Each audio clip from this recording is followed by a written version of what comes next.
Hello guys, welcome back our channel deer lifestyle. তোমাদের সবাইকে স্বাগত। তো চলো, রাতে একটু বেরিয়েছিলাম ঘুরতে ওর সাথে। আর দেখা এখানে কত সুন্দর সুন্দর বাসনপত্র, খুব ভালো লাগছিলো এরকম জিনিসপত্র। একটা রান্নাঘর হলে দেখতে আরও ভালো লাগে। তো যাই হোক, এখান থেকে আমি বেরিয়ে যাবো। আর ওইদিকে গেছিলাম, ও খেয়ে নিল একটা পকোড়া। আর বাড়ির জন্য মেয়ের জন্য নেওয়া হয়েছে মোমো। আর আমার জন্য একটু মিক্সড রাইস খেতে ইচ্ছা করছিলো, সেটাই নেওয়া হয়েছে। তো মাম্মাম তার মধ্যে কান্না করছিলো। আর দেখো, মাম্মাম মোমো পেয়ে খুবই হ্যাপি। তো খাচ্ছিল। আর মোমোটা না একটু ঝাল ছিল, তার জন্য আর খাইনি, একটাও খাইনি ও। আর আমার মাম্মা মোমোটা খেতে খুবই ভালোবাসে, ওর জন্য নেওয়া। আর হ্যাঁ, আজকে ছিল সান, মানে রাত 12টায় সান ছিল। তো রাধাকুণ্ড সানটা ছিল, তো ভাবলাম যাব। তো আমাদের বাড়ি থেকে মা, বাবা, আমি গেছিলাম। তো মজাই হয়েছে, খুব ভালো লেগেছে। আর গঙ্গার জলটা তো পুরো গরম ছিল, আমি ভেবেছিলাম ঠান্ডা হবে, কাঁপতে কাঁপতে বাড়ি আসবো। বাবা বলেছিল না, গরম হয়। তো সত্যি খুব গরম ছিল, খুবই ভালো লাগলো। ওখানে গেছি, প্রদীপ দিচ্ছে, অনেক লোক ছিল। আর ওর বাবাকে বললাম, মেয়ে যেহেতু একা ছিল, ও তো যাবেও না, ও বাইরে দাঁড়িয়েই ছিল। আর এদিকে দেখো, রাত তখন এখন প্রায় 12:30টার মতো বেজে গেছে। দেখো, 12:30টার মতো বেজে গেছে। আমার ঘড়িটা 15 মিনিট ফাস্ট। তো দেখো, নেক্সট দিন এটা সকালের ভিডিও তো করা ছিল, ভাবলাম একসাথেই দিয়ে দিই। এরকম সকালবেলা বিছানা টিছানা গুছিয়ে ঘর দুয়ার ঝাড় দিয়ে এখন পুতুলগুলো গুছাচ্ছি। আর মাম্মাম বারবার নিয়ে নিয়ে ছড়াচ্ছে। ওর এটাই কাজ, আর আমারও গোছানোই কাজ। এর বেশি আর কোনো কাজ কী করবো বলো। তো মামামকে সকালবেলা খাইয়ে দিয়েছি। আর এখন দেখো, মামাম খেলছে, আর আমার বাদবাকি কাজগুলো আমি করব এখন। আজকে যেহেতু বৃহস্পতিবার, আর আজকে যাব আমি একটু সাজতে, যেহেতু আমাকে মডেল সাজাবে। তো তার জন্য ভাবছিলাম কোনটা পরবো। তো সেগুলো বার করে দেখাচ্ছিলাম। তো ফাইনালি কোনটা পরেছি তোমরা অবশ্যই দেখতে গেলে আমার ভিডিওটা দেখবে, তাহলে দেখতে পারবে। আর কেমন সাজছিল সেটাও দেখতে পারবে। আর মামাম এদিকে খেলা করেছে, এদিকে ঘোরে ওইদিকে ঘোরে। ও যে সারাদিন কি করে, ওর কথাগুলো যদি আমি তোমাদের শোনাতে পারতাম তাহলে তোমরা বুঝতে ও কী বলে। কিন্তু যখনই না ক্যামেরাটা অন করবো, আর বলবেই না, মানে আধ খাপচা বলবে না, যেমনভাবে ও সাজিয়ে বলে। তো যাই হোক, এখানে দেখো আজকে বৃহস্পতিবার ছিল, তো ঠাকুরের জন্য একটা কাপড় বানিয়ে নিয়েছি। তো ঘরটা গুছিয়েছি, আর এই কাপড়ের লেসটা খুঁজতে খুঁজতে আমার দিন চলে গেছে অর্ধেকটা।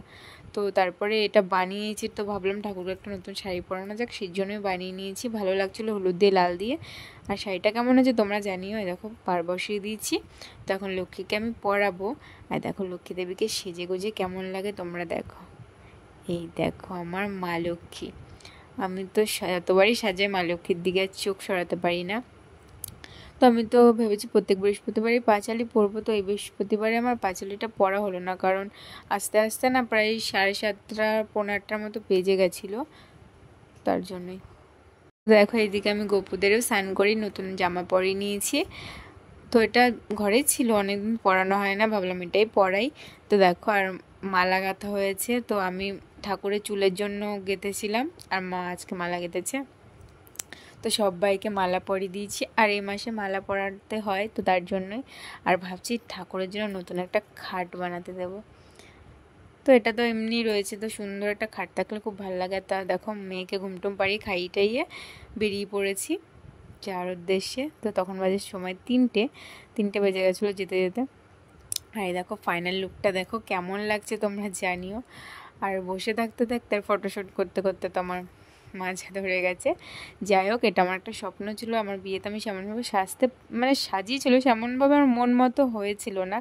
বাট আমি এখন সত্যি আমার একটা স্বপ্ন ছিল যে আমি কোনোদিন আর ব্রাইডাল সাজতে পারবো না। সবাই যেমন সাজে নর্মালি, এত সুন্দর লাগে।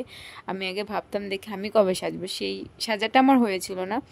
তো আজকে আমার সেই স্বপ্নটাও পূর্ণ হলো, আমি সত্যি সেজে খুবই হ্যাপি। আমাকে কেমন লাগছে জানি না, লোকের কত রকমের কথা সেসবও জানি না, বাট আমি সেজে আমার খুবই ভালো লেগেছে। আর সত্যি কাকে খুব সুন্দর সাজায়, এত সুন্দর লাগছিল। আমি আর কি বলবো, মনে হচ্ছিলো সাজটা আমি খুলবোই না, বাট কী করার, খুলতে তো হবেই, তাই না? কিন্তু ভালো লাগছিলো, আমার খুব ভালো লাগছিলো যে আমার এই স্বপ্নটা পূর্ণ হয়েছে। আর কিছু বলার নেই, অনেক দিনের ইচ্ছে ছিল একটু সাজবো এভাবে, সেটা আমার পূর্ণ হয়েছে। তো কাকির জন্য থ্যাংক ইউ কাকি। আর দেখো, মাম্মাম এসে আমাকে চিনতে পারছিল না, হা করে অবাক হয়ে আমাকে দিকে তাকিয়ে রয়েছে, আর বলছে, মা তুমি দুর্গা সেজেছো, এরকম করে বলছে। তো আমার মাও দেখে ফোন করে, আমার মাও বলছে ও মাও চিনতে পারেনি, পরে বাবা বলল, তারপরে চিনতে পারলো। আমি কতটা ভালো দেখতে আমি সেটা জানি না, আর আমি আমাকে ভালো বলবোও না, কারণ সাজিয়েছি খুব সুন্দর। আর হ্যাঁ, তোমার প্রিয় মানুষের কাছে তুমি ভালো হলেই হবে, আর কারো কাছে ভালো হওয়ার কোনো প্রয়োজন নেই।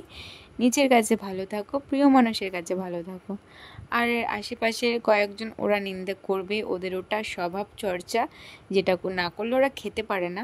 তো সেটা নিয়ে তারা থাক, নিজের মতো নিজে বাঁচো, নিজের আনন্দটাকে নিজে প্রকাশ করো। লোকে কি বললো সেসব দিকে যেওই না, সত্যি কথা। যাই হোক, তো এখন ফটোশ্যুট করে তারপরে বাড়ি যাব।